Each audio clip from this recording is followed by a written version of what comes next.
nirasya sarva sandeham akikritya sudarshanam prakashita rahasyam tam bhajami gurumishwaram itam Shri Radhika-prananatha pada sarojayo yena premanubhutyasya dattam tam Shri Gurum bhaje Shri Govinda Pararavinda Marupananya Bilashojitan Purna Prema Rasotsavo Jalamano Vritti Prasannananan Shashvad Krishna Katha Mahamritapayo Rasho Muda Kedato Vande Bhagavatani Mananudabam Mudna Nipatyakshito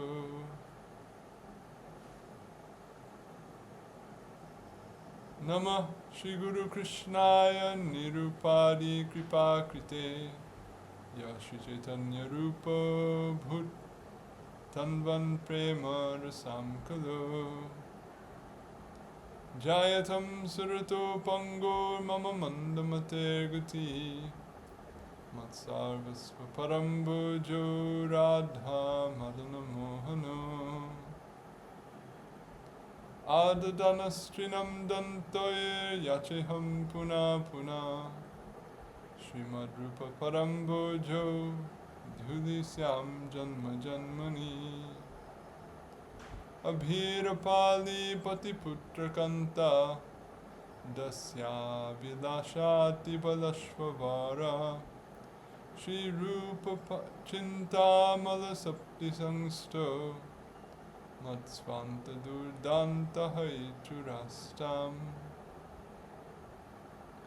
Raganugami Bhajano Lasamanasanam Shri Radhaya Sahasada Smaritam Brajendhum Shri Rupa Pada Kamala Shrita Cheta Samme Chittam Satam Nirupari Yatu Pada Padme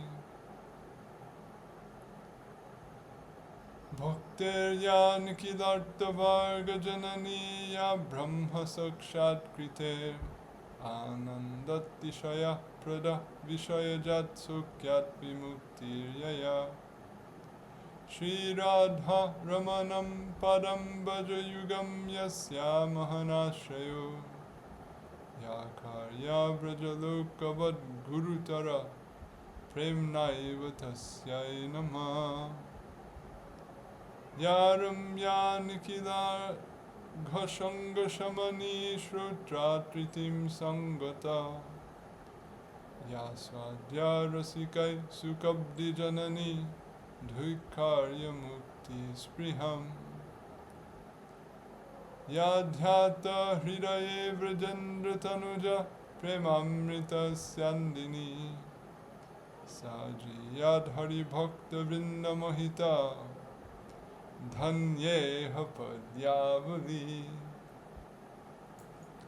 By the grace of Shri Kali Yuga Pavana, the Swabhajana Vibhajana, Prayojana Avatar, Prema Purushottam, Karuna, Mahasagar, Shri Gauranga Mahaprabhu, and his beloved Parshad, the Chris Jewel of Gaudiya Vaishnavacharyas, Sri Rupa Gosvami Prabhupada. Again, today we'll continue our discussion of Padyavali. And in particular, we're here in this section on Bhagavad-dharma-tattva, or the essential nature or essential teachings about Bhagavad-dharma.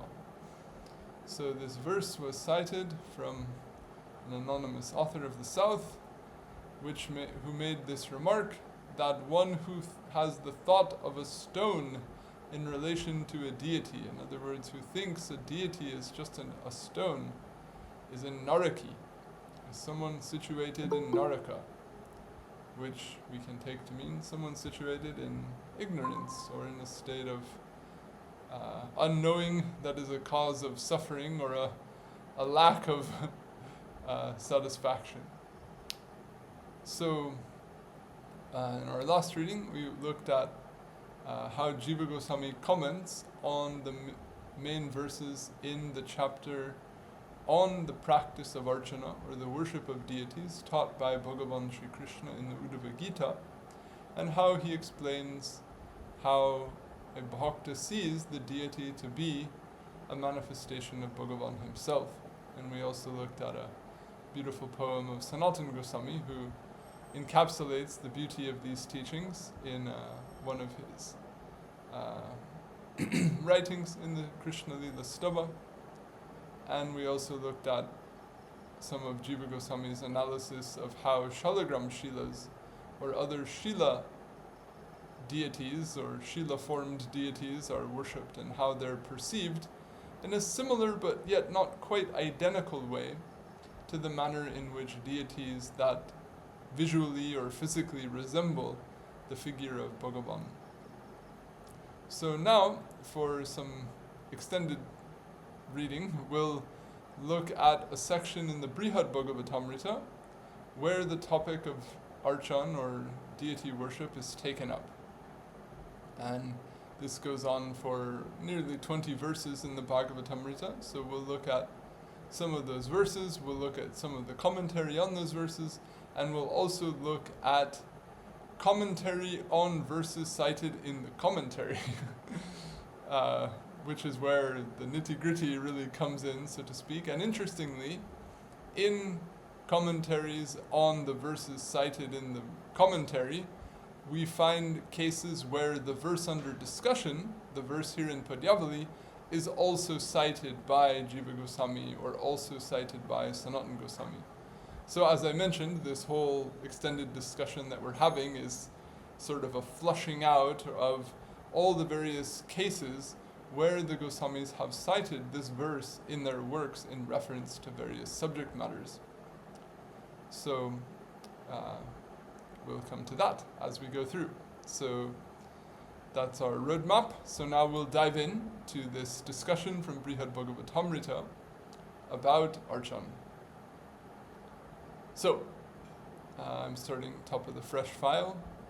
There are statements in the Shastra, however, that appear to condemn worship of deities of Sri Bhagavan, or to speak of it as a practice observed only by those who are unqualified for other purportedly more advanced spiritual practices.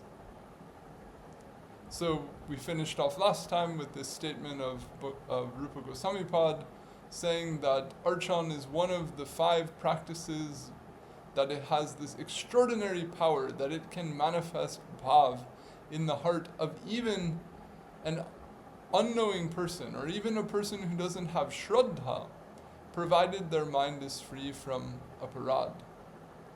So you have what is a very high praise, saying archan has such a transformative, such a devotionally beneficial effect. So that why then do we see elsewhere in the Shastra that places or statements are made that speak of deity worship as being done by the lesser qualified or the lesser educated, or as being a not ideally or not highly efficacious practice? So this is what Sanatana Gosvami is reconciling in this whole section in the Bhagavad-dharma-tattva. So here in the passage we'll read now, this is raised as a question or an inquiry, and then gradually resolution to the inquiry will come up. So, a query regarding this is taken up in Bhagavad-dharma-tattva by Sri Gopakumar in a conversation with Sri Narada, who is widely regarded as one of the great authorities on deity worship. So, especially in the case of Vaishnavas, the great majority of texts that govern the topic of deity worship come from the Pancharatras, and these texts are generally understood to have been taught by Narada, or to have been heard by Narada, as in the case of the Narada Pancharatra and others. So Sanatana Gosvami has Narada be the one who deals with Gopakumar's questions on this subject matter. So the question is raised as follows: O illustrious one, O Sri Narada, these beautiful images of the Supreme Lord which dwell on the surface of the earth, such as the Lord of Niladri, Purushottama, are considered by you to be constituted of condensed eternal being consciousness and bliss. Although one, Bhagavan, he who is condensed eternal being consciousness and bliss in form, is present for the sake of lila in various places in various figures, meaning images or deities, graciously. So it sounds a little bit funny in English to put this adverb at the end of the sentence, but I'm trying to not have to discuss too much of the commentary here, so I've just sort of put it here because what's more significant is what Sanatana Gosvami Prabhupada explains to be the implication of saying that it's Krishna's grace or it's his graciousness that he appears in the form of these deities. So what is his purpose then in doing so? He explains in the commentary, to favor his bhaktas and to benefit the whole world.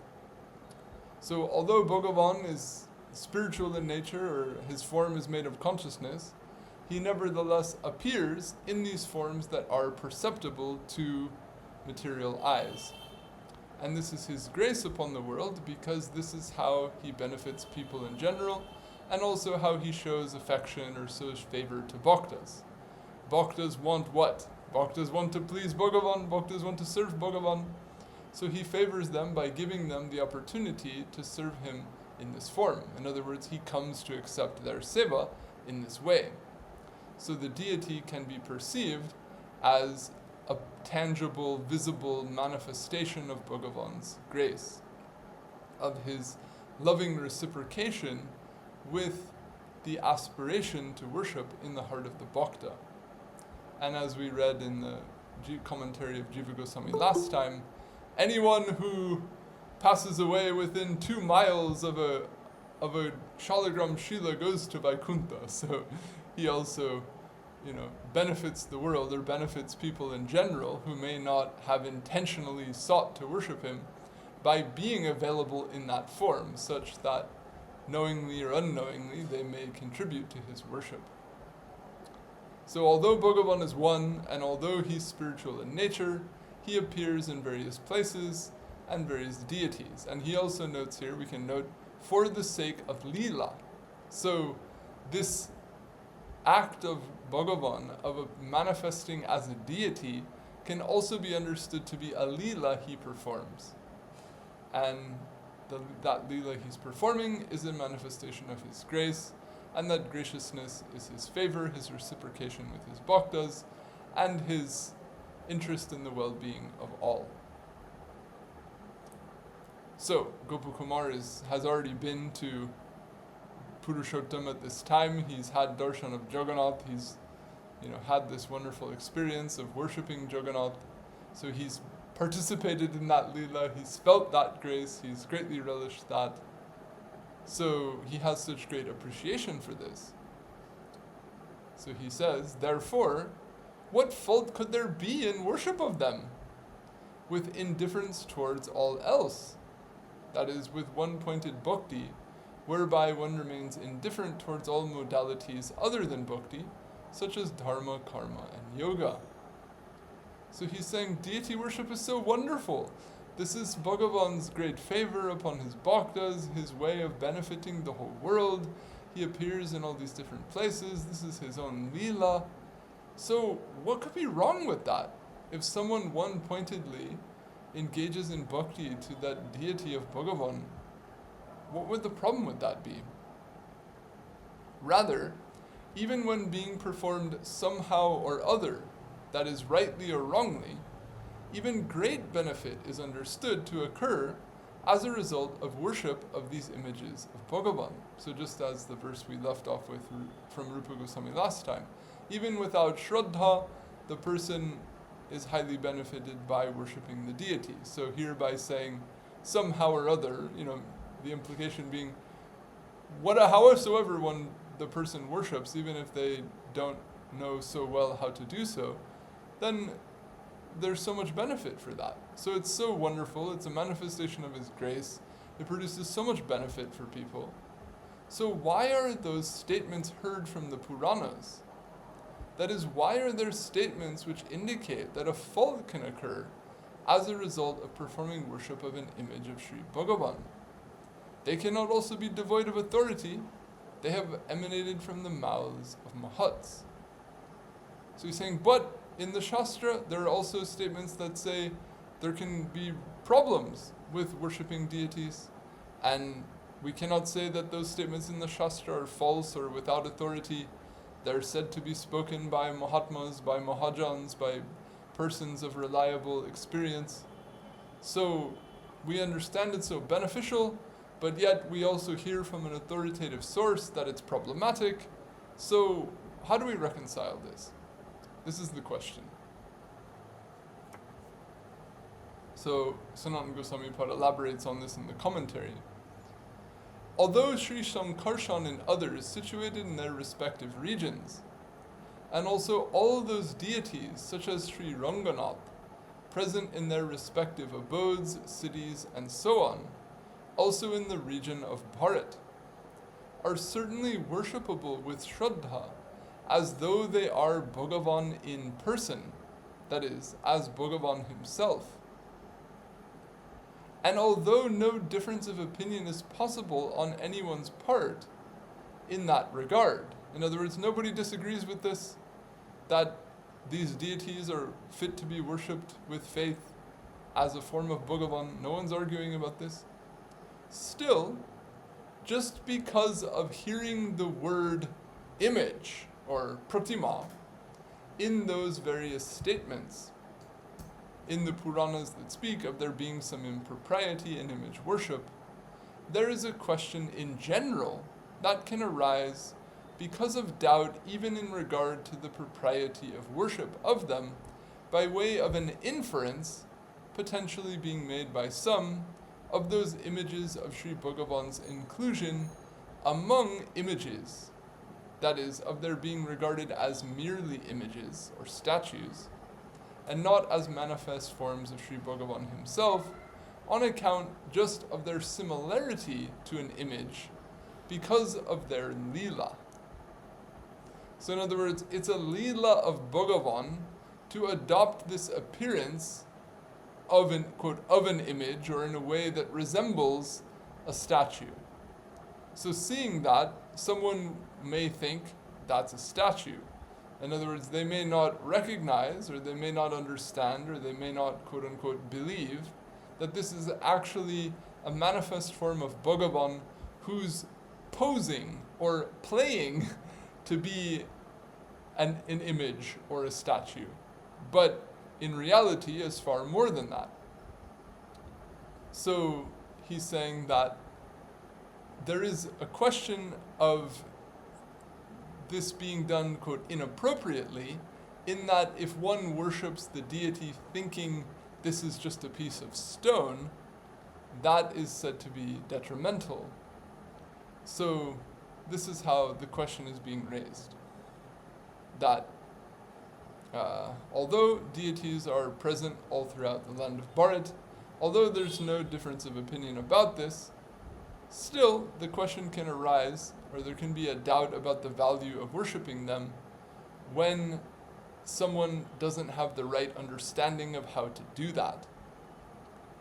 So this is also something I hinted at in an earlier class when I made the remark sort of contrasting the Abrahamic idea that image worship is a sin or image worship ought not be performed, and then this statement here in the verse we're discussing where it says that it's wrong to think the deity is stone. And so in one sense we can take it, these two things are saying the same thing, in that the Abrahamic traditions, I'm not here to start interpreting the Bible or jumping into all of that. I'm not a scholar of those things. I'm not, that's beyond my pay grade. But in a simple way, we understand that as this point is being made here and being alluded to in our verse, that we shouldn't think that the image is merely stone and that we're just worshiping a stone. The people of Babylon or the people of the Mesopotamia Valley in that era, many of them did worship with that kind of mentality. So the prohibition against that can be interpreted to be the prohibition not necessarily of any and all forms of image worship, but rather with the implied sense that image worship with the mentality of the audience for that instruction that was given in that context is what is being prohibited, not necessarily any and all forms of image worship from other cultures, from other time periods, with other theological understandings. And we see that in many different, sides of the Christian tradition, there is image worship. So they themselves also have an internal distinction between the form of image worship that's prohibited in that injunction and a form that may be also conducive to worship or conducive to adoration of the Supreme. So anyway, I'm not here to go too long on that, but just to show here that what Sanatana Gosvami is bringing out is that there are statements that seem to condemn that, and what they're condemning is not just image worship as a whole, but image worship with an unbeneficial attitude. So now, what's that attitude? Let's look at that. Sri Sanatana Pad also first cites the following verse as an instance of the statements from the Puranas that are being inquired about here by Sri Gopakumar. So this is a well-known verse, something that came also in our discussion of the Charitamrita recently.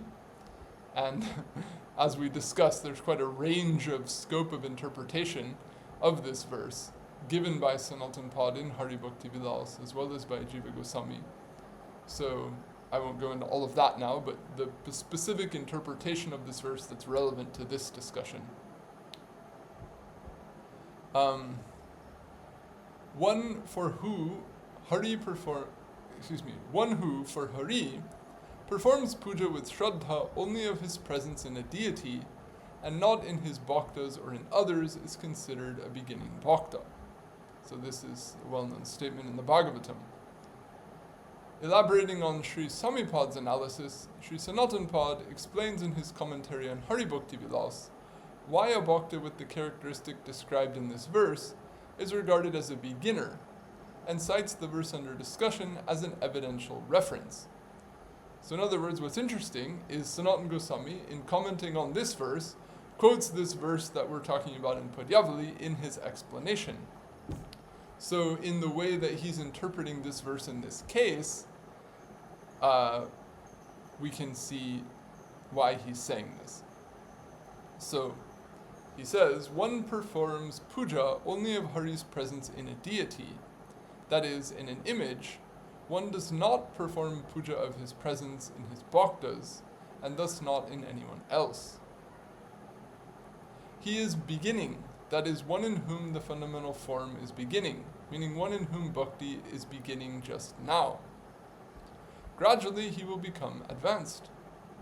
Because of the occurrence of a particular fault on his part, as per the authoritativeness of the statement, quote, one who has the notion of a stone in relation to a deity of Viṣṇu is destined for Naraka. So here he is quoting our verse. The fault in him being ascertained based on the indication of the potential for the departure of understanding of the presence of a deity to be worshipped there, that is, in the deity, by means of the mention in the verse of, quote, in the deity. So the word archa is a word for a deity or an object of worship. So when you put that in the locative case, or the saptami vibhakti, you get archayam. So the most common meaning of the seventh case is, why they call it in, English language, Sanskrit grammar analysis, the locative case, because it implies the locus of something. So when someone worships the deity in the way that was described in the classes, in the last two classes, where one sees that the deity is a manifestation of Bhagavan, then they wouldn't even talk like this. They wouldn't have this idea that Bhagavan is, quote, in the deity, the way the soul is in the body or water is in the pot. Just by using that locative sense, you're implying the existence of a distinction between Hari and the deity. If you say, I worship Hari in the deity, then you're implying the deity is not Hari, but I'm honoring his presence there. So what Sanatana Gosvami is drawing out here is that just by saying that the person worships Hari in the deity, there's an implied understanding that their recognition of his presence can also leave that place, or that it's not actually fixed in the deity. That there's the potential for them to at some point say, okay, Hari's not in this deity anymore. Just as we saw in the verse from the Bhagavatam, it mentioned how deities can be mobile and immobile. And even Krishna mentions the process of avhan, or calling, evoking the deity, and later visarjan, of sending away the deity, and this idea that a deity can just be a temporary locus in which the presence of Bhagavan is honored. So that manner is said to have been, as we discussed last time, non-ideal for the strength or the vigorousness of the bhakti, because it can lead to the severance of bhakti, as Jiva Gosvami put it, that one at some point will cut off bhakti to this, thinking, oh, Bhagavan is not here. So for bhakti to be robust, if you will, there has to be conviction that the object of the bhakti, Bhagavan, is here in an intrinsic way, or in a non-severable or a non-impermanent way. So this is how, in this context, Sanatana Gosvami is reading this in the implication of the locative case. So, by means of a specific mention of such a Bhagavata performing worship of Hari, quote, in the deity, and not rather of Hari as the deity, meaning without the understanding that the deity is a manifestation of Hari himself, and thus not simply a locus in which Hari is merely temporarily or conditionally present, as well as because of disrespect of Vaishnavas, which ensues from neglecting to honor the presence of Hari within them, neophyteness or kanishtatva is shown. So he's saying that this neophyte, or this beginner, has some idea of the existence of Hari, and has some idea that we can worship that existence of Hari as if being, or to conceive of it to be in the deity, and to worship that. But that same Hari is present also in his bhaktas, or present also in other entities, that they don't have that idea yet.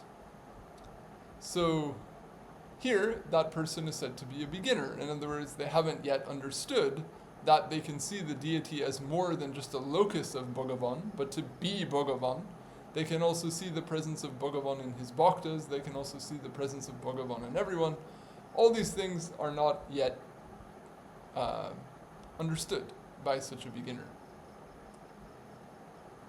So, Sri Sanatana Pad's point here is that when a bhakta performs worship of a deity, thinking the deity to be merely a piece of stone, that the presence of Bhagavan is being conceived to be present within, rather than a visibly manifest form of Bhagavan himself, who is not merely a piece of stone, but rather the supreme divine entity constituted of eternal being, consciousness, and bliss, manifest as the deity.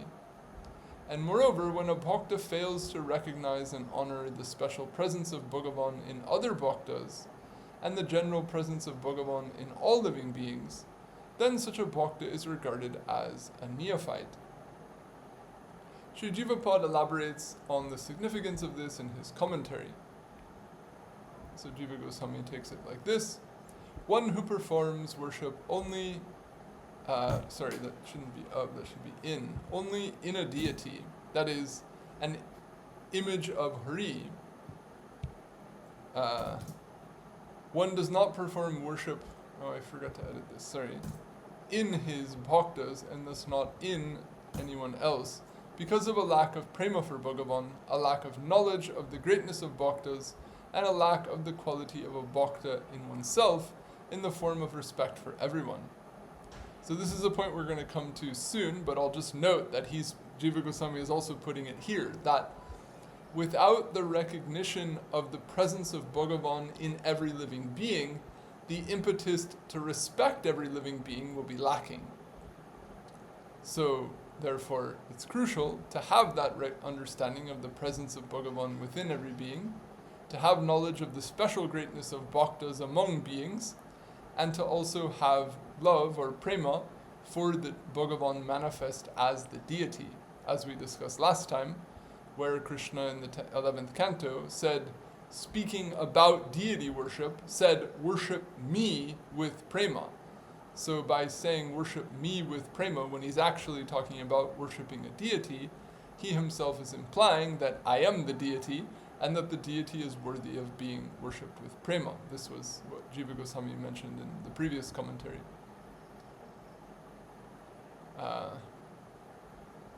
So, like this. Thus, so such a person is a beginner.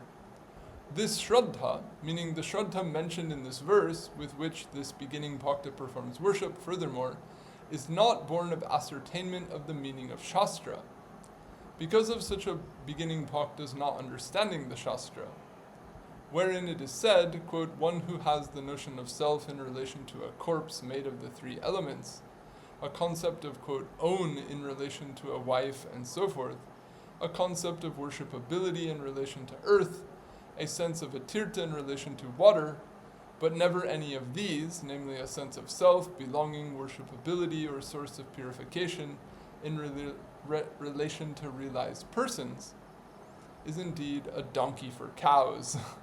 So a gokara means a donkey who's used to carry food for cows. In other words, not just animal-like, but of an animal of lower stature. Therefore, it, that is the Shraddha of the beginning bhakta mentioned in this verse, is only that attained from folk tradition, or loka parampara, as described previously.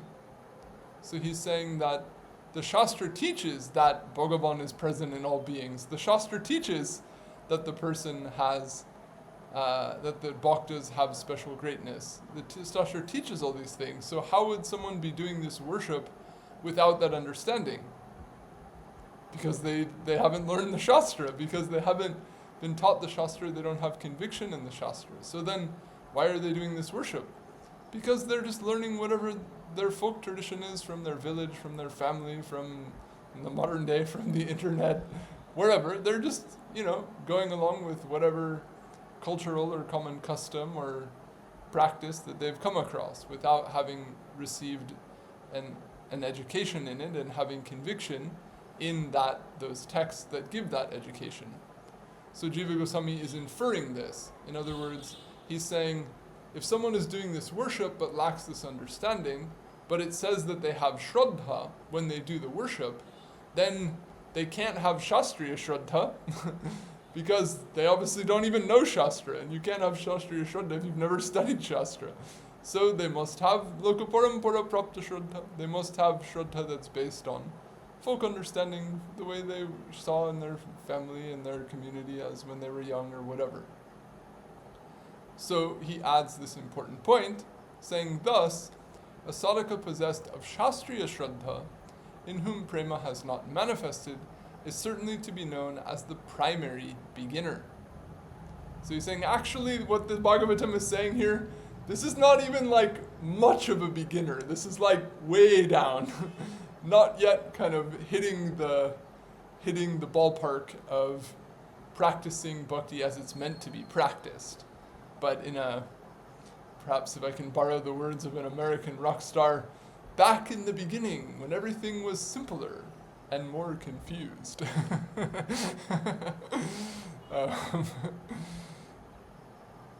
So he's saying that a beginner proper, or a primary beginner, would be someone who's been educated in the process, who has conviction in that education, and is now taking up the process. That's a beginner in the process. But someone who's just engaging in these things without any real education or conviction in what they're doing, just more or less following along whatever customs they've come across, then he says that doesn't really qualify as having even begun. But at the same time, it still does. In other words, we don't want to exclude it completely. We want to say, no, that also has value, and that's what we're going to get to soon, which is also interesting. So we want to show both of those sides of the two contour lines, if you will. This state that's described in this verse being not really even started yet, and at the same time not to be written off or painted in a negative light entirely either. That you got to start somewhere, and starting somewhere, even by your local folk tradition, is in one sense great, and a great opportunity and blessedness. So we want to see the positive side of that, so to speak, simpler, more confused beginning, and also what's lacking in it at the same time. This is the two sides that we get from these commentaries, both of which are important. So, as per this analysis, the mention in the verse under discussion of, quote, one who in regard to a deity of Viṣṇu has the thought of a stone, refers to one who lacks shastriya shraddha and performs worship rather with a form of lokik shraddha, that is, shraddha acquired from society in general, rather than from study and ascertainment of the import of Shastra. This subject is discussed further in a commentary of Sri Jiva on the first two verses, which Sri Sanatana Pad cites in his commentary on Bhagavad-dharma-tattva, to provide further examples of the statements referred to by Sri Gopakumar in the Puranas that seem to indicate inferiority on the part of those who perform deity worship. For the sake of reference, clarity, and broader understanding of the subject, which, by the way, is a subject I'm fond of, the verses preceding and following these two verses cited by Sri Sanatana Pad are also presented here as follows. So just a little road mapping here. I didn't list in this, let me go back one more step. In this first passage from the Bhagavad-dharma-tattva that I mentioned, there's this reference to statements in the Puranas that speak of an inferiority of deity worshippers. So in the commentary, Sanatana Gosvami cites a number of verses that convey that sense. I didn't quote all of those verses already here because in the flow of the discussion, I then bring them up and analyze them all. So to save space, I didn't quote them and then quote them again. So the first one that I mentioned of those that he quotes was this one from the Bhagavatam. So now we've seen how Jiva Gosvami even quotes the verse we're talking about in reference to it, and that it talks about someone who's a beginner. So in that sense, this verse does imply a, quote, inferiority of a deity worshipper. But that inferiority is based on the viewpoint of that worshipper, not the act of worship. And that's the important distinction, is that, and what's ultimately going to come out of this analysis, is that nowhere did the Shastras belittle the practice of deity worship done with the Shastriya educated understanding and a depth of conviction. But what they belittle is it being done in ignorance or in a erroneous or with a problematic understanding. So that's ultimately the resolution to how it's so highly praised in some case and at the same time spoken of as being inferior. The inferiority applies to when it's done without an ideal understanding. So we just saw what is that that non-ideal understanding that makes it inferior when it's done with the idea that the deity is just an arbitrary locus, and when it's done without understanding that Bhagavan is present not only in the deity but everywhere, and moreover as the deity as well as in everything else. So that becomes more clear when we look at this passage from the third canto where this topic comes up. And some of this topic here that we'll get into now from the third canto also came up in our discussion of the Trinadupi Sunichena verse, where we spoke about how everyone is worthy to be honored and why. That statement of Kaviraj Goswami being very, very significant, this simple little half payar in Bengali saying Sarvatra Saman Dive Jani Krishner Adishtan. Give respect to everyone, knowing them to be a dwelling place of Krishna. So we unpacked that statement at length in our discussion of that verse, And here, as we discuss these verses, we'll glaze across that subject matter again. So I just mentioned that because it's such a fundamental, immensely practical aspect of the viewpoint on life and in our ongoing dealings with every single person we meet in life from these shastras, as far as how we can go about that with a spiritual perspective in a way that compounds and nourishes our progress on this path of bhakti. So, statements in the third canto Kapila Dev on this topic. He says, quote, and again, I'm just reading English today just to save time. The verses are all there in the footnotes. Quote, I am ever present in all beings as the self of all beings. By disrespecting him, that is the self of all beings, that is me, a mortal makes a mockery of ritual worship, or alternately, a mockery of my deity. As we'll see, some of the commentators take the word arcye there to mean the act of worship, some take it to mean the object of worship. The word arcye can refer either to the object to be worshipped or to the act of worship. So I gave both here because two different commentators read it two different ways. So this is a very interesting statement, right? That I'm present in all, and by disrespecting my presence in all, one makes a mockery of worshipping me in the deity, or as the deity. One who disregards me, the self, the Ishvara, present in all beings, and worships a deity out of ignorance. So again, it's not that because you're worshipping a deity, you're ignorant, but that you're worshipping a deity in ignorance. And it's not the act of worship that is the cause of the ignorance, it's the way that you're going about the act of worship. That is where the ignorance is being referred to. So that ignorance is that ignorance of the presence of Bhagavan everywhere, not just in the deity.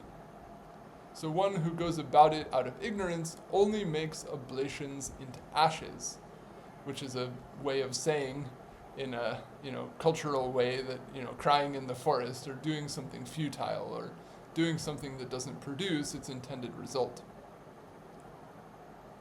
The mind of one who is inimical towards me in another's body, that is, one who is of disunited vision, thus conceited, and thus bound by enmity towards other beings, does not attain peace. Okay?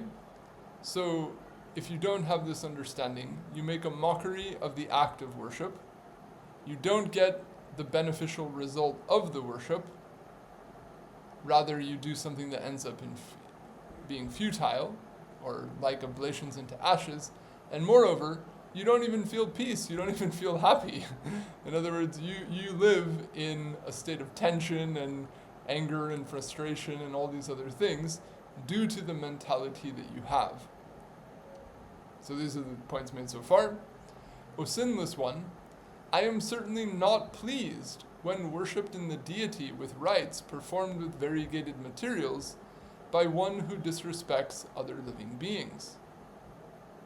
So you come and make a show of adoration for me, and then you act like a jerk to other people. Do you expect me to be happy with that?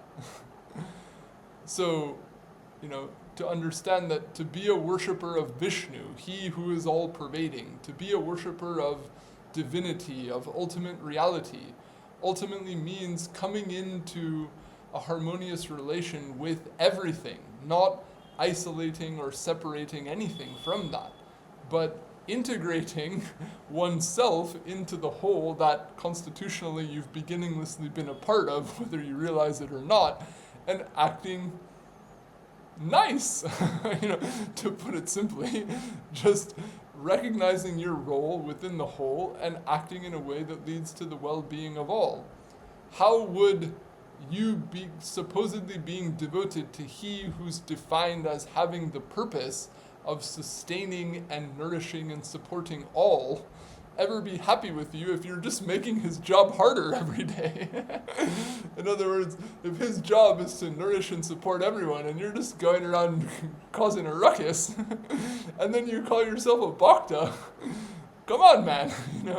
You can't expect to please the boss if you're just making your so-called work on the job is just creating more work for him. So, I'm certainly not pleased when worshiping the deity with variegated materials means all your money and nice, articles and fancy food and all this, by one who disrespects other living beings. So, you won't get the benefit, you'll be unhappy, and I'm not going to be happy either. So finally, he gives an instruction. So given the fact that this is not the way to go, what should you do instead? He says, quote, being a performer of one's own duty, one should worship me, Ishvara, in a deity or elsewhere, so long as one does not know in one's own heart, me, Ishvara, to be present in all beings. So I've left this literally rendered. But as you can see, a person who has a critical attitude towards the idea of worship would immediately quote this to prove the inferiority, where they would read it like this. Being a performer of your karma, okay, puja, that's just for people who are karmis, so do your worship in the deity elsewhere as long as you don't know that I'm everywhere. So in other words, once you recognize the higher understanding that Bhagavan is everywhere, then you don't even need to do this worship anymore. This is how someone opposed to the idea might interpret this statement. So we'll look at the commentaries later, where they show why that's not the right conclusion to draw from that final statement. But before we get there, there's a bunch of interesting discussion on the earlier verses in this passage. So we'll look at the highlights of the comments from verse 21, 22, 23, 24. So this is where we're going into the commentary on the verses quoted in the commentary, on the verses in the commentary about the verse. So I know we're a bit out there on a branch of a branch of a branch, but this is really, really practical, really valuable teachings. So I think it's well worth our time. Sri Samipad introduces these statements of Bhagavan Kapiladev as follows. Quote, to state that purification of the psyche, or chitta shuddhi, occurs only by seeing the self in all beings, he speaks with 7 verses, starting with this one, condemning fixity only upon images and so forth. That is, condemning the mentality with which one honors Bhagavan only in a deity and neglects to honor his presence in all beings. So this is quite a powerful statement of Samipad, that chitta shuddhi will only occur by seeing all the self in all beings. So why would that be? Will become clear as we discuss these verses. So, elaborating further, he says, quote, a mockery of ritual worship means imitation thereof, or it means a mockery of ritual worship of a deity. So, in other words, it means someone just does it like as a joke or not even taking it seriously, or one makes a mockery of it in that one does it not the way it's meant to be done. Disrespect, neglect, enmity, and defamation in regard to living beings are condemned with the next 4 verses in sequence. In regard to this verse 21, the first of the 5 verses in the aforesaid passage, Sri Chakravartipad states the following. Furthermore, although it is such, that is, although bhakti naturally draws the mind towards Bhagavan, aparad, or offense, restricts bhakti. That is, prevents bhakti from doing so. And such offense is usually rooted in disrespect of mahats. So there was that statement of Samipad in the 7th canto, which is well known, where it says that the dispositions of Hiranyaksha or Hiranyakashipu and Prahlad, these two extreme different attitudes which are depicted so vividly in the 7th canto, where did this distinction in mentalities come from? Samipad says the whole gist of the 7th canto is about the subject of uti, or samskaras, and that from the anugraha, or the cope, the favor of a mahat, or the anger of a mahat, comes these two extremely different mentalities. So, related to that, he's saying that bhakti will just take the mind to Bhagavan. So, if that's not happening, then there's something obstructing the bhakti from doing that. What is that? It's the, quote, a samskar for the opposite of bhakti, which is, clashing with the bhakti samskar and taking the mind another way. And how is it that someone ends up committing offense? Or what samskar, what action produces that kind of samskar? Typically, it's disrespect for mahats. And as we've discussed previously, related to this, just to recap it, because it's very fundamental, Jiva Gosvami elsewhere explains that the basis of every type of aparad, to the deity, to the mahat, to the guru, to the vaiṣṇava, whatever, is anadar buddhi. So, a mentality of disregard, or a mentality of them not being worthy of honor, leads to what? Not honoring them. In other words, if one doesn't fundamentally recognize that the person ought to receive regard and honor, then there's the scope for not honoring them. So, if we try to then reverse engineer how do we eradicate aparad from the psyche, then we can go, okay, what's the underlying mentality that gives rise to the acts of aparad? It's anadar buddhi, or it's this lack of regard, or a lack of recognition for the regard due to the person, be it the guru or the mahat or the vaiṣṇava or whoever. So now how do we correct that? We say, okay, they're worthy of respect. It's not that they're not due regard, they are due regard. So then you go, well, why is that? Well, because Bhagavan is present within them. Because Bhagavan is dwelling there, therefore he who is supremely worthy of honor is present there, therefore that locus of his presence is also worthy of honor. Therefore, every single dwelling place of Bhagavan is to be shown due respect. Therefore, there's nowhere to show disrespect anywhere in infinity. Every particle of the air, of the trees, of the water, of the clouds, of the sky, of the galaxies, where is Bhagavan not present? Bhagavan is pervading everything. So therefore, there's no scope for not having reverence for the totality of reality, for everything. And for, as we've discussed previously in the Trinadapisanichana verse, for showing that respect as is appropriate to the adishtan. In other words, it's not that we show respect to every dwelling place of Bhagavan in the same way. The way that we might show respect to a human being in general is not identical to the ways that we show places that are where Bhagavan is specially present, in the Vaiṣṇava, in the Guru, as the deity. These are special cases. And then the way we might relate with a human is not the same that we might relate with an insect or a rock or what have you, but nevertheless, some form of, socially or, dare I say, ecologically appropriate respect is the natural outcome of this principle. So to recognize that everything is due its respect because of Bhagavan's all-pervading presence within it, this is the way of eradicating the conceptual scope for any justification of behaving disrespectfully. And if we can eradicate the conceptual scope, we can eradicate willful or intentional acts in that part. At least when we're not swept away by rajas. And, by concerted sadhana, one can also gradually develop the fortitude or the strength of character to not succumb to such things even under the influence of rajas, as we'll see ahead.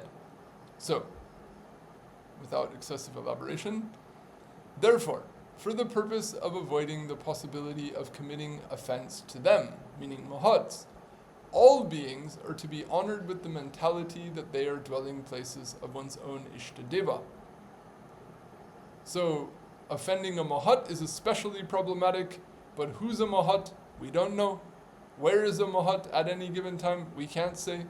Therefore, there's no scope for being disrespectful to anyone anywhere, because you never know who's who and what's what and what are the consequences of anything. This is Chakravarti Pad's line of thought. So, in the absence of this, that is by neglecting to do this, even worship of a deity is not fully productive of results. Saying this, because of being Ishvara, Sri Kapiladev, as though angry, speaks the following 6 verses. Out of affection, on account of his being a benefactor even of his own bhakta who does not honor living beings. So this is very interesting, right? He's saying that Bhagavan doesn't like this, but yet he still has affection for these people doing this thing he doesn't like because they're his bhaktas. So he takes it upon himself to explain the matter to them, but he does so with some anger, which is ultimately an expression of his care for them or his affection for them. Sri Jiva also clarifies the exact intended sense of this first statement. Quote, the self of all beings means the inner regulator, antarjami, of them. By disrespecting him, that is me, means by showing disrespect to me specifically, I who am the indweller in them, by disrespecting them.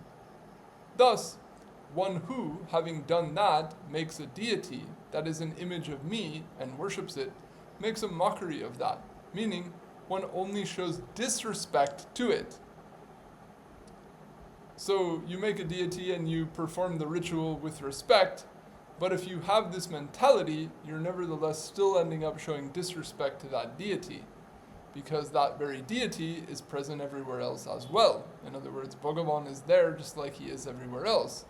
So if you invite someone into one room and talk to them nice, and then invite them into another room and then talk to them rudely, you can't expect them to, just say, oh, well, you were nice in that room, but over here you weren't, but I'll just be happy with how you were over here. You wouldn't make such an arbitrary distinction like that. And I've given this statement of Jiva Goswami as it is, because he's commenting here in context. But as we discussed in regard to the Trinadapisana verse, and as Jiva Goswami states near the end of the Bhakti Sandarbha, for those specifically on the path of bhakti, not just the antarjami, but as Chakravarti Pad commented here in his commentary, one's own Ishta Devata is conceived to be present in all. So it's not just that the Paramatma is there, but for bhaktas on this path, they will conceive of the presence of their own Ishta Devata.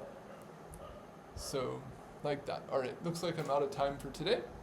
So, from here we go into further analysis of these ensuing verses, and there's more on this theme, and then it comes into the implications of how then one goes about worship and why that is ultimately beneficial, even when it's done with this unfavorable mentality. So the consequences of this mentality and are resolved such that it's both censured and praised, if you will, or it's recognized to be a means to ultimate benefit, while at the same time censured for the defects in it at present. So ultimately, I'll just jump the gun here and give you the gist, because life is short. Even though this verse that we're commenting on here says narakisa, that the person is situated in naraka, or on the way to naraka, you could translate it as damned. Nevertheless, the ultimate siddhanta of this whole discussion is that that person, by doing even that, is on the way to becoming an uttam bhakta. In other words, they're on the path, they just haven't understood it accurately yet, they're just not practicing it properly yet, but it's not that being in that stage of doing it improperly necessarily just ends up in them going to naraka. Rather, they're, quote, situated in naraka. That's one of the reasons I decided to translate it like that, is that they're retaining this darkness or this ignorance or this hellishness, if you will, at present, but it's not the implication of the verse that implies that their future trajectory is necessarily downwards. In other words, actually, there's the entire scope for their future trajectory being bright and positive from that state, provided they recognize the problematic aspects of the state that they're in. But we'll look at the details of that in the coming discussion. So I'll conclude here. If anyone has comments, questions, corrections, or anything else, please feel free to share.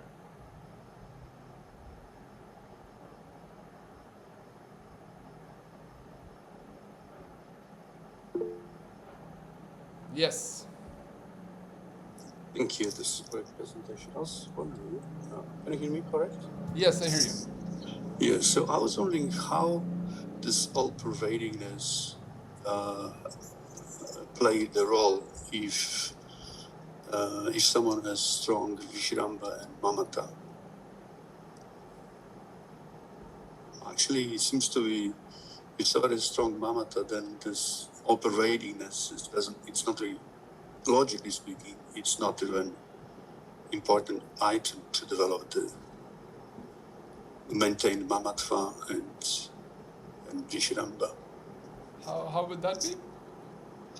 That's because it's the point of closeness and intimacy and ownership will disclude the kind of devotional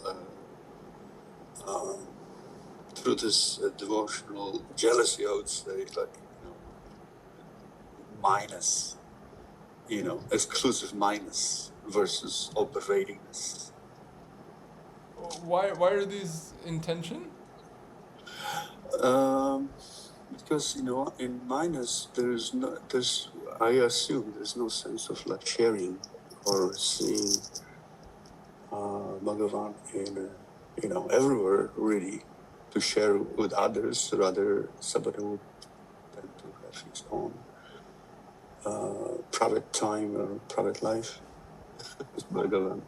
I'm not sure that's my plain logic, but okay. Do you see conflict here, or? I mean, in this context, the way I understand it is that the quote all-pervadingness isn't the type of quote all-pervading perspective here is not quite the sort of classical Aishvarya Gyan sense of one of the great characteristics of Bhagavan as the Antarjami, but rather that if we talk about the exact context that you're talking about, a bhakta who's deeply steeped and absorbed in their relationship with their Ishta Devata, the thickness of that, if you will, or the gravitational force that has on the mind won't allow that bhakta to conceive of interacting with anyone other than the Ishta Devata. Oh, okay. So whoever's in front of them in the physical plane, that's the presence of their Ishta Devata. Maybe perhaps you could think of it like this. I remember reading in there's a memoir about Manohar Das Babaji named Amar Gurudev, which was written by one of his disciples named Navadip Das. And in there, he describes he was spending some time in Govindakund with Manohar Das Babaji, and then he went to the kutia of another sadhu who was living on the opposite side of Govindakund. I believe his name was Durlabh Das Babaji. And he arrived at the kutia and didn't see anyone around, and then he called out. And then, it says he called out, Jai Radhe, Jai Radhe. And then, after some time, then this Babaji emerged.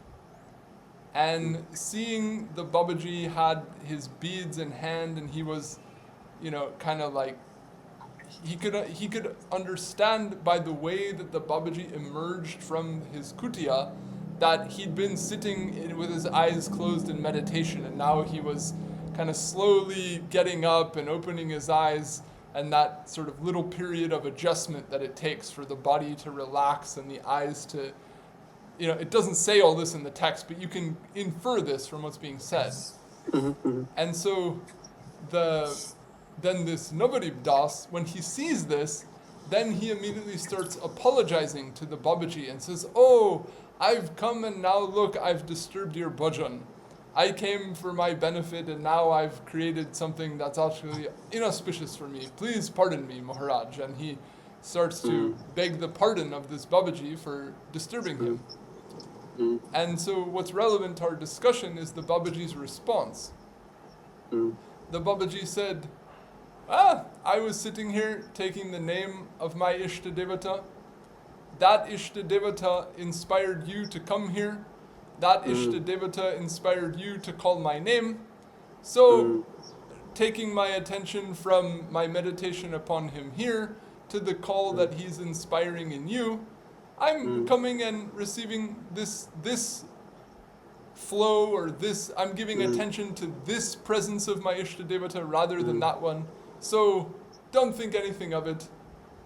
Along these lines, I'm not giving an exact quote, but in other words, he didn't see a distinction that, like, my Ishta Devata is over here in my meditative world, and then, like, all this stuff happening in the physical plane is just like Maya or something. It's like he was so fixed on his Ishta Devata that he would perceive the will or perceive the expression of his Ishta Devata pervading, or this whole idea of like sanctioning the thoughts in the minds of people, which is conceived to be one of the functions of the Antarjami in the Gita. So essentially he's recognizing the role of his Ishta Devata as the Antarjamani sanctioning the thoughts in the mind of this guest. So in that way he's remaining steeped in interaction and awareness of his Ishta Devata while he's answering the door to whoever shows up. You know what I mean? So my thought is that, that wouldn't be an instance where he's necessarily relying on some Aishvarya Gyan. I mean, this was obviously a hardcore Gaudiya Babaji who was steeped in all the subtleties of Rupa Goswami's thought, So in that way, this is, in one sense, a highly practical way of perceiving and interacting in our conventional interactions with, quote-unquote, the world, in a way that integrates our relationship with the Ishta Devata, our ongoing attention to and adoration of the Ishta Devata, and at the same time is respectful, as a way of showing respect and regard for everyone we interact with, and not, sort of ending up in that problem like Maharaj Indradumya, where he's doing puja, and then this sage shows up, and I don't have to receive the sage, I'm doing puja, and then ends up committing a disrespect of a mahat, which is exactly what Chakravarti Pad was talking about here, that you never know who's a mahat, so you have to respect everybody. Right. So basically speaking, in a nutshell, the devotee, Bhakta, sees this whole pervadingness of Bhagavan as his quality of svarat. He's independent. He does whatever he wants at any time. In this way, he sees him all pervading, right? Sure. You could. I mean, I don't know if I've seen any place where that exact word svarat is applied in this context, but I don't see why you could. He sees independence, basically, of Bhagavan in a form of, as we call it officially, all-pervadingness. It's not all-pervading. He's independent. He can do anything, anywhere, anytime, at any time and space. Yeah, they just see that everything that's coming to them is coming from their Ishta Devata. I see. Okay. Yeah. Exactly. And so, if the person lacks nishta or lacks mamata, then they would be like, "Hey, what are you doing here? Hey, bro," they would see it as a distinct thing. Like, "Oh, my bhajan is in my kutia, and now this guy showed up to bother me." oh, okay, what do you want, man? You know, or not that Babaji would have acted like that, but they would see these two like separate worlds, and this is a way of threading them together. So basically, there's no scope for Vaishnava who has that kind of consciousness to actually offend anyone, because he sees the Lord everywhere, is it not? That's yes, like that's the teaching, is that if really you're steeped in awareness of the Ishtadevata, then there's no question. Then I don't see what else would you be doing? If you learned enough that the Ishtadevata is worthy of honor, and that wherever you're in front of him, he should be honored, and then now he's everywhere, then how do you dishonor anything? Exactly. That's the secret, huh? So in that way, like the quote-unquote philosophy, or like the way of seeing things, is like infinitely practical. It's like deeply practical, which can preclude you from literally making an eternity of future offenses. Essentially, if you don't acquire this attitude, how are you going to eradicate that scope for people being essentially, what do you call that? Like fit to be disposed or disregarded. Like, what's the word? I can't think of the word. Anyway, just you won't see that there's an inherent necessity and meaning in every interaction that you have, unless you can thread it into your own, what you conventionally understand to be the core of your bhakti sadhana, to see that everything is actually pervaded by that core, that core is, and that here, and that Bhagavan himself is saying, you're just making a mockery of this puja if you don't get this, So, I would go far as to say, like, whether it's puja or it's nama sankirtan, it's the same thing. If he's saying, you worship me as the deity, but you disrespect my presence. It's like saying that you sit there and chant lakhs and lakhs of name, but if you turn around and treat someone else like a jerk and don't recognize his presence there, is Bhagavan really that happy with all that name, or is he thinking, is it the same thing? Right. Or if you supposedly go out on Nagar Sankirtan to go purify all the people, and then you chant with this whole like arrogant, like sanctimonious attitude, and like are annoying people as you do it, such that they are annoyed and make disrespectful responses to your chanting. Right. Like what are you doing? Like, how is that in consonance with ultimately it's better to just act in a conventional manner with people and respect them such that they also respect you. In other words, act in a way that just is harmonious.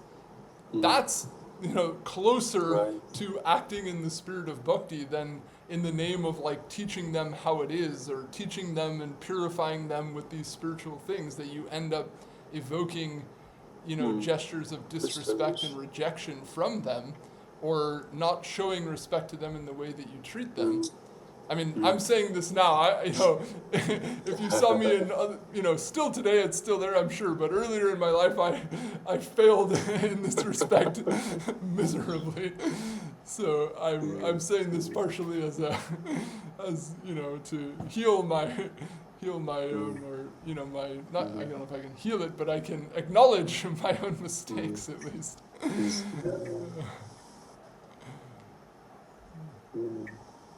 That's important observation.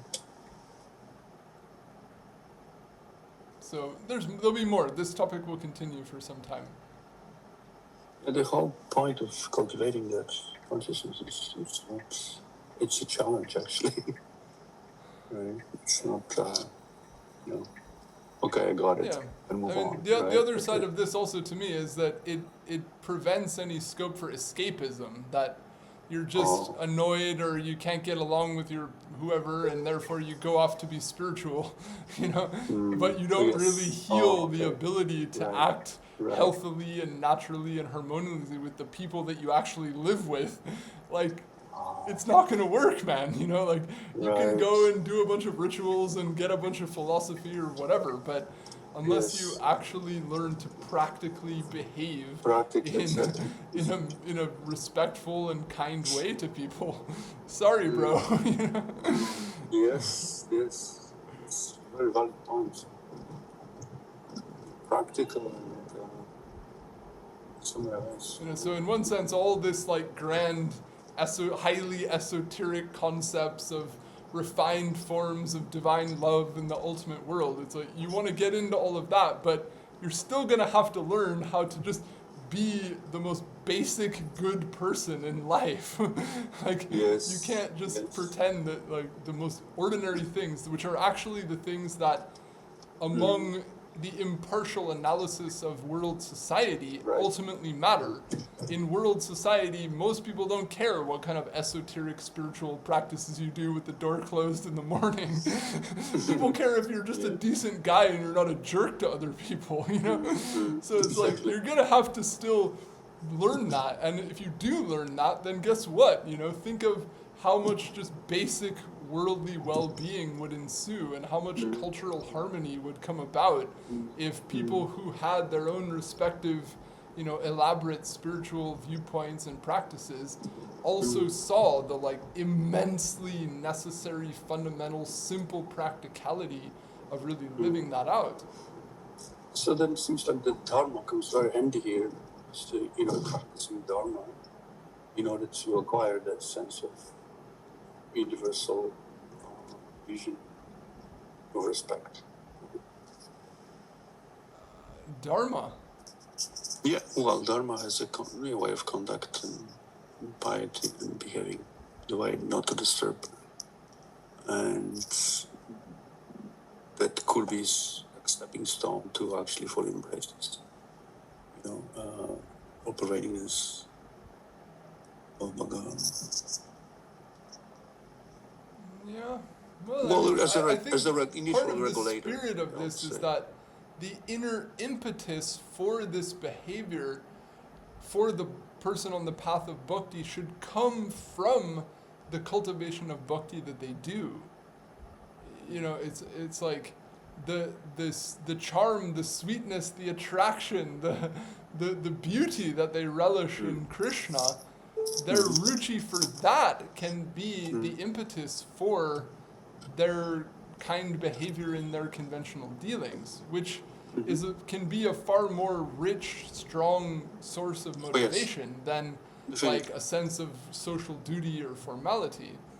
And it's a way of keeping the whole antarmukh, buddhir-mukh thread or the spectrum that Jiva Gosvami lays out the whole condition of jivas upon, right in the heart of those practical dealings. That this is how that whole premise of sammukhya or antarmukhata becomes practically also engaged in one's life, and how one can go, you know, off to the, you know, vote, or, you know, go to the, you know, office to file a paper or whatever, just like random, ostensibly unrelated activity there is, but go about it in a way that is part of and integrated into the spiritual perspective and the spirit of bhakti that one is holding to be the main pillar of one's life.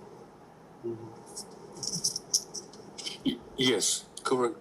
But what I was saying is that just before ruchi appears, the dharma, the count of contact will quite help initial practice. Just what I want to say. But no, of course, after the ruchi appears and the attraction for bhakti, then obviously that itself is inspiration.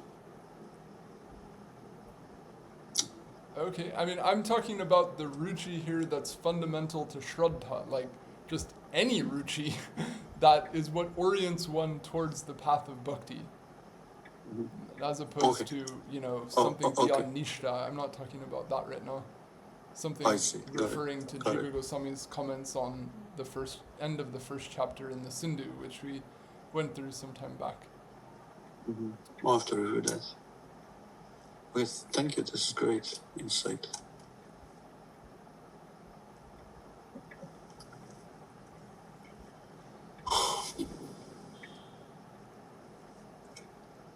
Then, is there another hand?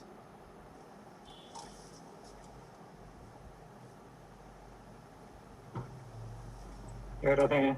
Jai Radhe. Pranama. Pranam. Yeah, it's a little late, so I'm not sure we'll have time to get into this, but maybe just briefly, I wanted to mention, now that you referenced that book, Amara Gurudev,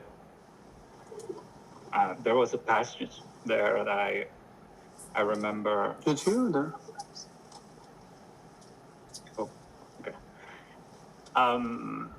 First of all, I remember that passage you were quoting, and one extra interesting thing is that he also says that Bhagavan would be displeased if I let you go without, like, coming out and welcoming you. But yes, thank you for adding that. Yeah, because it's just what, the quote from Kapila Dev here that we were reading towards the end. But then when you mentioned that, I remember there was another episode there where Sita Baba was telling, I believe it was Navadvitas as well, talking about when they were doing an offering to the deity, to Radha Madan Mohan, and he was saying that if you don't make an offer with bhakti, then what guarantee is there that the deity will accept that, or that it will be received? And then he says something to the effect of, rather, ghosts eat those offerings, or basically, it's not accepted by the deity, rather the ghosts will take them. So I was kind of wondering, practically speaking, of course there should be like kind of a balance where you go to places of worship and not having like a deep vision of these matters. You accept what they give you with whatever faith, whatever degree of faith you have. But do you feel, or what's your take on what sort of considerations, or practically speaking, how to navigate those considerations, I guess. I'm not sure if I'm being clear enough, but... when you say navigate those considerations, can you specify a little further? Yeah, so some places, for example, I mean, my take is that you go and you accept everything with faith, whatever is being offered to you. But like, for example, if you recall the story about Govinda Devji and the sadhus who took the prasad that had been bought with the money from... So those type of considerations, like, should you accept things like just very freely, or should you be somewhat careful? What's your take on that? I think that's definitely something that there's a plurality of attitudes about among sadhus, and we see that sadhus of various statures and have had different approaches to that. So personally, I don't see that there's one and only one way to deal with it. In other words, I think maybe the conservative or safe approach is not to take here, there, and anywhere. If you have a thakur and the joy of offering to your own thakur, why take anything else? I mean, at least in my case, like, I definitely prefer to, cook for my own thakur and take that. Sometimes when I have guests, I kind of allow some things because I have to be polite, but, I'm content to just take my own things, And I feel very glad for that. I've just as a personal experience, but at the same time, it also becomes a bit of a slippery slope to then start judging, okay, I'll take food cooked by this person, but not that person. And, and it also, you don't want, if you voice that in some cases, it can be disrespectful. So it's delicate. And in the case of there being, cases where people are going to quote take offense if they think that you're like denying their prasad because you think it's in that kind of case I would err on the side of not offending the Vaishnava than I would on supposedly maintaining quote my purity.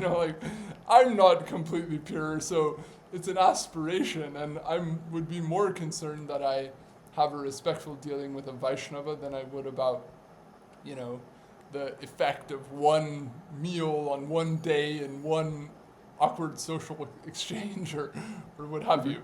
So, personally, I prefer to lean towards the conservative side.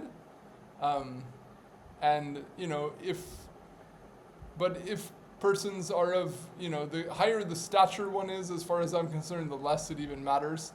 There's that story about Jagannath Das Babaji begging the roti from the sweeper, and, the other pundits around Vrindavan saying, like, oh no, Siddha Baba, what have you done? People are all gonna, there's gonna be all this social upheaval because you're not following the customs, But he was, just beyond all of that, It was, he was, seeing it on, a whole different plane. So, as far as people go deep into the thing, that kind of stuff gradually becomes more and more irrelevant. So, I feel like for people who are educated about these things, who are aware of the different customs, then as their conscience behooves them and as they feel is nourishing to their practice, then there's scope for being, going here and there to some bandaras or whatever. So many Vaishnavas do it. You can't sit here and be like, no, all Vaishnavas who go to bandaras are nonsense or whatever, But, you say that and then suddenly you're casting some negative aspersion on thousands of Vaishnavas, So it's you don't want to go there. But at the same time, I've also received personal advice from some sadhus who I highly respect, who are just never eat at a bandara, So, you have to kind of see it also as relevant to the attitude and the lifestyle of a person and the needs and situation of an individual. And I think that also has an effect on it. If there's some sadhu who really, really actually subsists on alms and goes out and begs alms, I think the purity of truly doing that is strong enough to counterweight whatever else might be going on there, you know what I mean? But if it's let's go to the bandara because, you want to eat some paneer or something like this, then it's come on, man, this is a joke. So, anyway, I don't want to say something I regret on this. I'll just say that I think there's room for people to approach it in different ways. And personally, I'm not completely conservative, but I prefer a conservative approach. So I hope that that helps with your reflection. Yeah, definitely.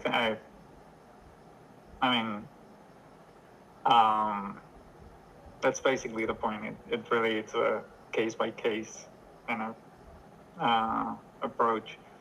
But I agree. I think the basic consideration of not causing offense and kind of accepting things as the grace of Bhagavan and valuing whatever degree of faith others have put into that action of offering, if it's not, again, whatever degree of faith. I think it, the text that you've been explaining says it's valuable still, even if it's not the highest ideal, it's still worth appreciating. So yeah, that helps. Thank you. Sure.